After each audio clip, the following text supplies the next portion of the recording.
Ok, bonjour tout le monde. Euh, je voudrais dédier cette session à la sécurité sécurité web qui s'appelle Content Security Policy. L'acronyme c'est CSP. J'espère que la vidéo soit courte. Je vais essayer de ne pas dépasser 20 minutes. Et je voudrais parler donc de l'essentiel concernant la CSP. Maintenant, peut-être il faut bien retenir euh, pourquoi on a besoin de CSP. Quel est le rôle de CSP par rapport à CORS ou SOP, Same Origin Policy. Peut-être, moi, j'ai l'habitude de résumer ça comme ça, mais c'est bien de le retenir. CORS ou Same Origin Policy euh, permet aux autres de se protéger de vous. CSP, c'est une politique, une configuration de sécurité qui vous permet à vous de se protéger des autres. Donc, vous voyez que ça se croise. Donc, c'est les autres qui qui cherchent à mettre en place une configuration pour se protéger de vous. Et CSP, c'est qu'est-ce que vous voulez faire pour se protéger des autres. OK. Donc, ça, c'est des grandes lignes de différence entre CSP et course. Euh, sur le site de developermozilla.org, je montre ici juste rapidement les points où cause n'a pas, où le navigateur finalement n'a pas son point, entre guillemets, son mot à dire. Euh, si votre site embarque inline ou non du JavaScript qui vient ce JavaScript qui vient de votre site ou d'une origine différente, le navigateur n'a pas son mot à dire par rapport à Corse, je parle. Pareil, si vous voulez embarquer une feuille de style, donc pareil, c'est le navigateur ou la, la politique Corse ou Same Origin Policy n'a pas véritablement son mot à dire.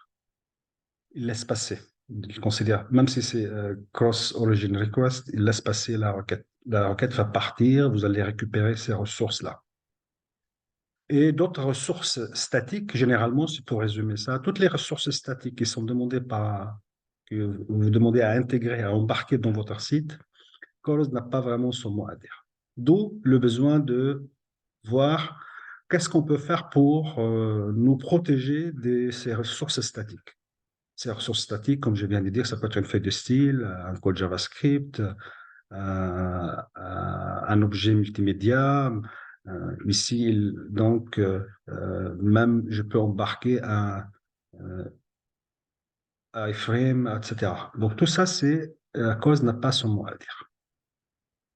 Donc, je vous invite de venir sur ce site-là pour lire quelles sont les ressources que cause euh, permet de les faire passer et laisse votre site embarquer ces ressources-là.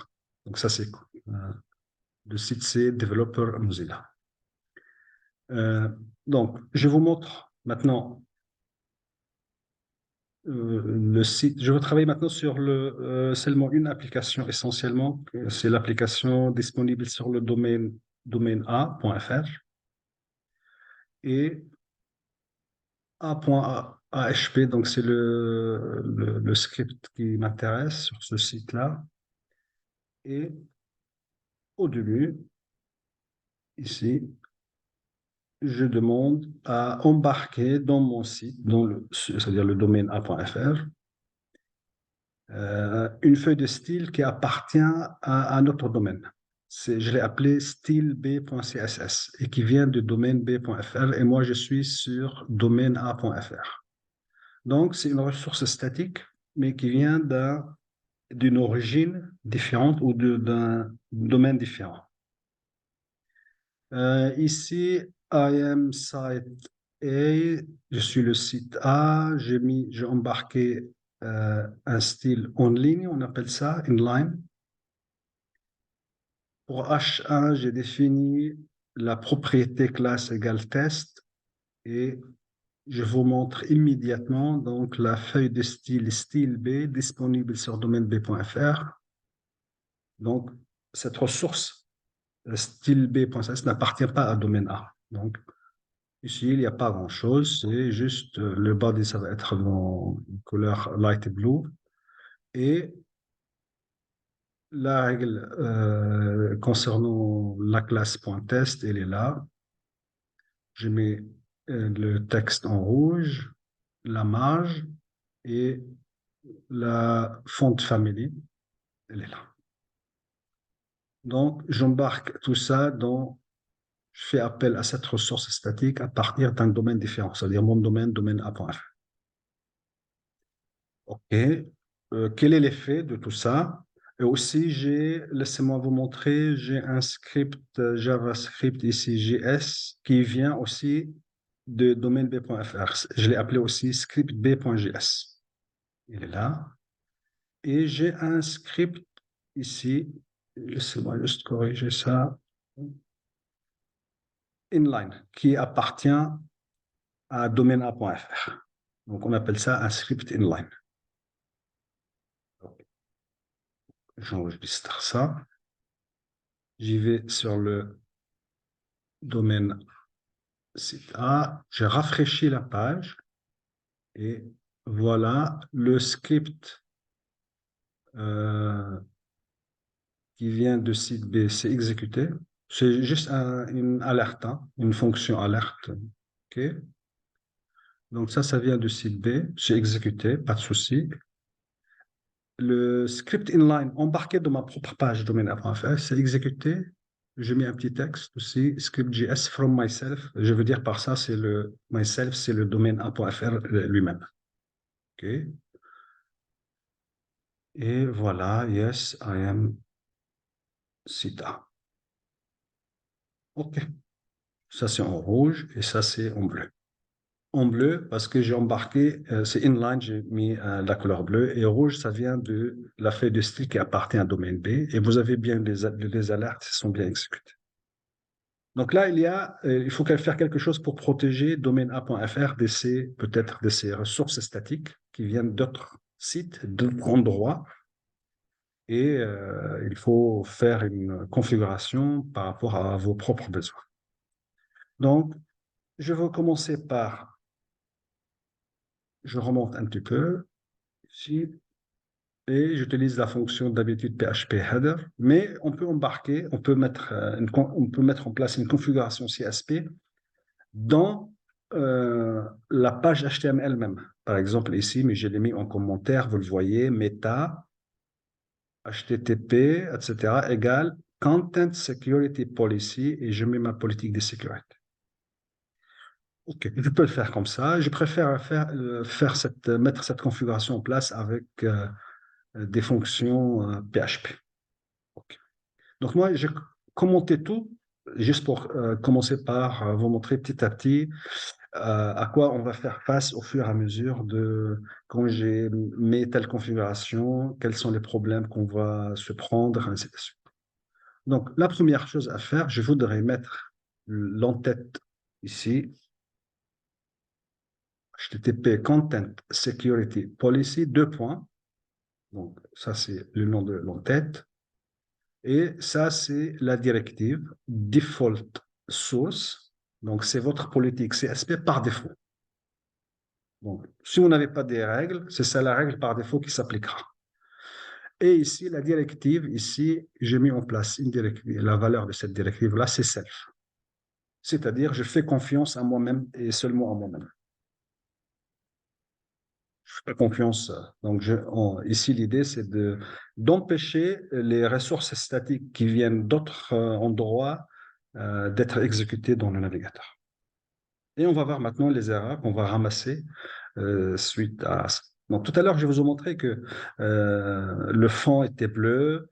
J'avais un texte aussi bleu, un autre texte qui était en rouge, et j'avais deux boîtes qui ont fait pop-up, alerte, alerte, qui ont été complètement, ça veut dire le navigateur les a bien exécutés, aucun problème avec ça.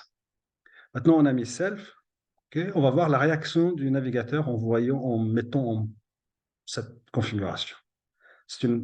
Bien sûr, c'est une configuration très restrictive et on va voir pourquoi. Je reviens sur le site ici et j'ai rafraîchi ma page et vous voyez les erreurs de type CSP. La première me dit que vous n'avez pas le droit de charger style b.css parce que vous êtes en train de violer la politique Content Security Policy. Et cette directive, c'est Default Source Self. Et comme je viens de vous dire que Self, ça veut dire que on fait confiance à nous-mêmes et seulement à nous-mêmes. Okay, donc ça, c'est la première chose. OK.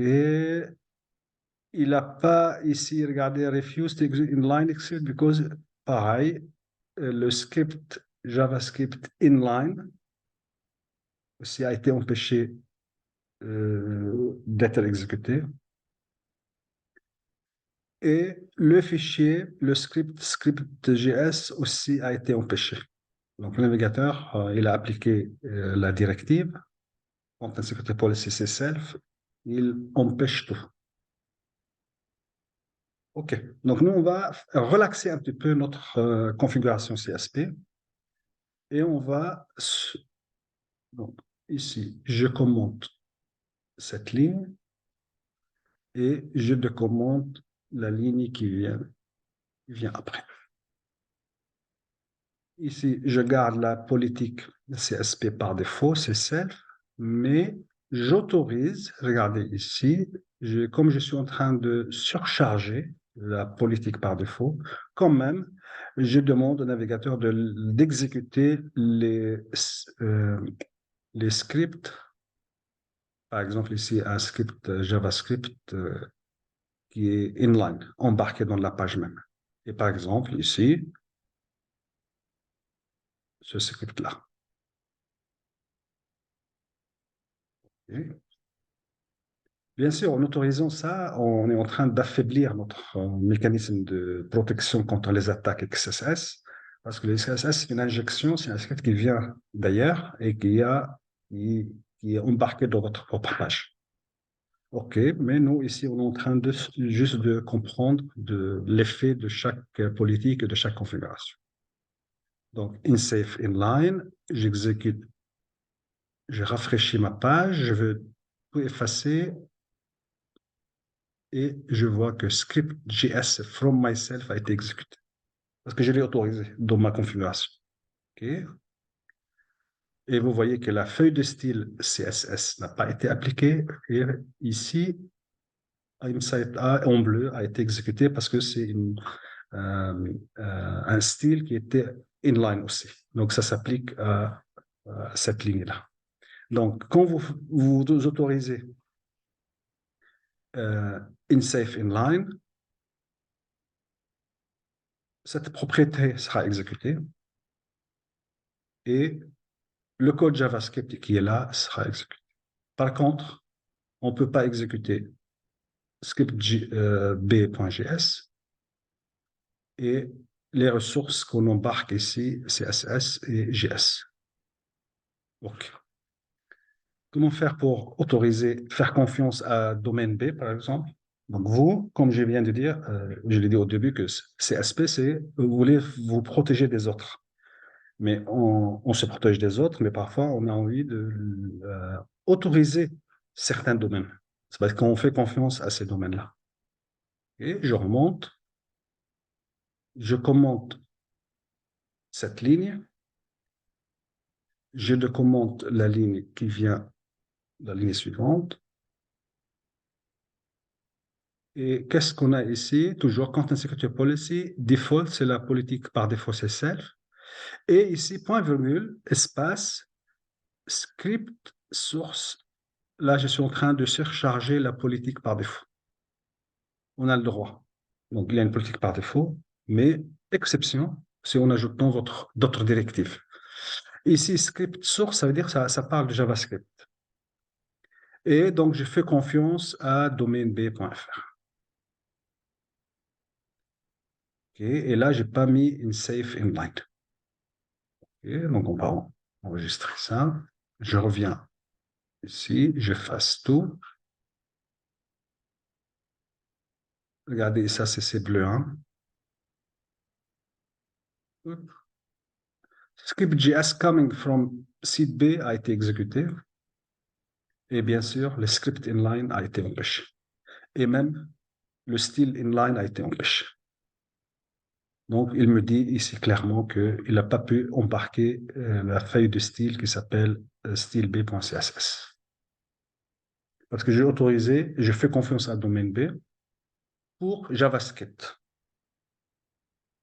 pas pour la feuille de style. OK, on avance ici. On va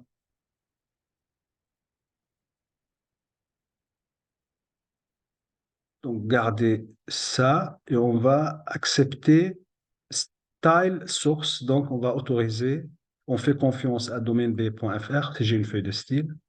Et aussi, si j'ai envie d'embarquer des fonts, etc., de Google, des feuilles de style qui viennent de Google API, je les autorise aussi. OK. Donc, tout ça, je suis en train de surcharger la politique par défaut. Script source, c'est JavaScript. Style source, c'est CSS. OK. Je reviens.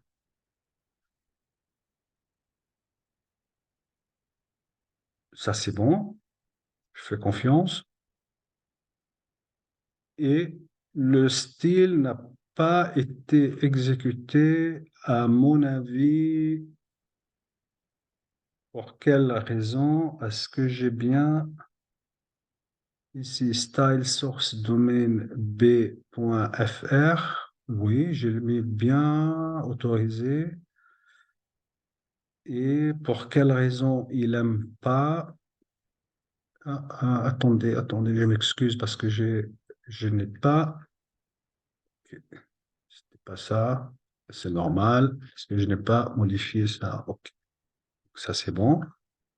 Maintenant, j'ai décommenté la bonne ligne et je recommence. Ah tiens, donc on fait confiance à domaine B pour JavaScript et on fait confiance à la feuille de style qui s'appelle styleb.css et vous voyez qu'ici le fond est bleu comme il faudrait.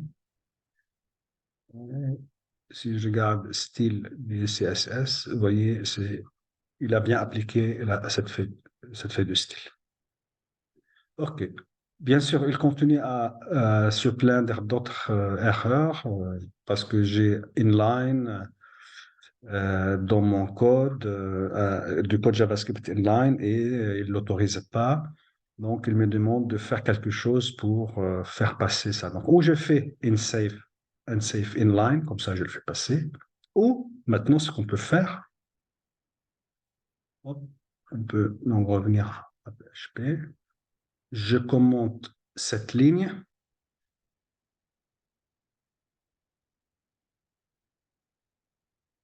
Je commente cette ligne et je décommente celle-là. OK. Je l'explique pour comprendre, parce que ça, c'est vraiment une configuration plus avancée et meilleure. C'est avec ce qu'on appelle les nonces, un nombre utilisé une seule fois. Donc, la politique par défaut, self, je fais confiance à moi-même et je surcharge. Maintenant, script source, ça veut dire JavaScript.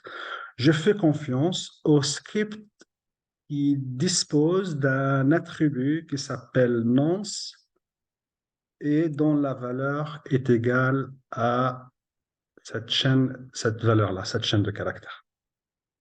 En principe, cette chaîne est un nombre aléatoire qui sera régénéré à chaque accès au site. Je ne vais pas entrer dans les détails, mais d'abord, on va comprendre, chercher à comprendre le principe même. Donc, nonce égale à cette valeur-là. OK. Je descends un petit peu. Donc, ici, ce qui m'intéresse, c'est JavaScript. Et je commente cette ligne et je décommente cette ligne. C'est le même script b.js, vous le voyez ici, mais j'ai associé ce script JS à cette valeur-là. On appelle ça annonce et l'attribut annonce. Donc, quand vous ajoutez dans votre configuration script source, nonce, etc., donc vous whitelistez les scripts JavaScript, JS disposant de cette valeur-là. Okay. Donc, on va voir maintenant en principe. Je ne touche plus à cette partie-là et on va aller sur ce site-là et on va rafraîchir cette page-là. OK. Est-ce que j'ai... Donc, ici, j'ai accepté une valide... Il me dit contain a valid source nonce. OK. Je ne sais pas pour quelle raison. Donc, je regarde à nouveau. Nonce égale. C'est le script. Est-ce que je l'ai mis comme il faut ici? Nonce. AW. Alors, est-ce que j'ai oublié quelque chose? Script source. Nonce.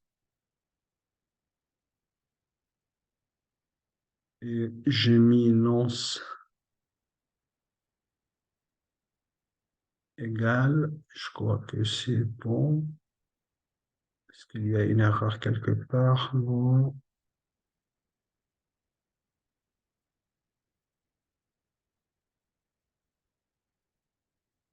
Je vais tout effacer. Là, je rafraîchis la page. Je ne vois pas le menu qui fait pop-up. The source deal with the content script source contain invalid source nonce. Pourquoi? Ah oui, contient. OK. Invalide. OK. À mon avis, il y a quelque chose qui ne va pas ici.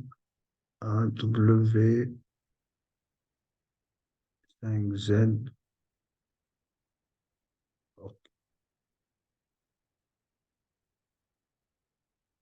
Je veux régénérer cette valeur-là, et peut-être que c'est l'occasion de vous montrer comment on génère ça. Bien sûr, on va dire on va générer comme ça à côté, mais il faut bien dans votre code PHP ou Python, etc., à faire vous-même. Donc, je peux aller ici, ou je peux le faire dans une ligne.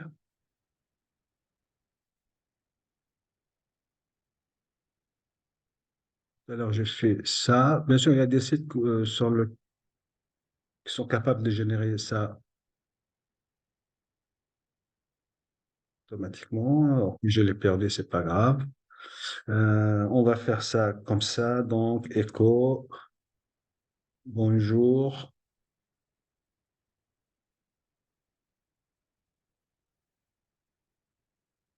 et base 64.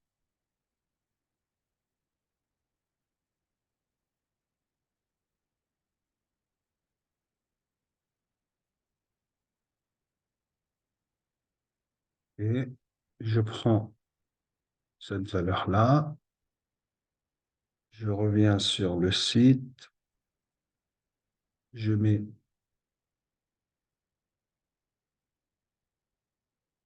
la valeur ici et ici. Et je régénère et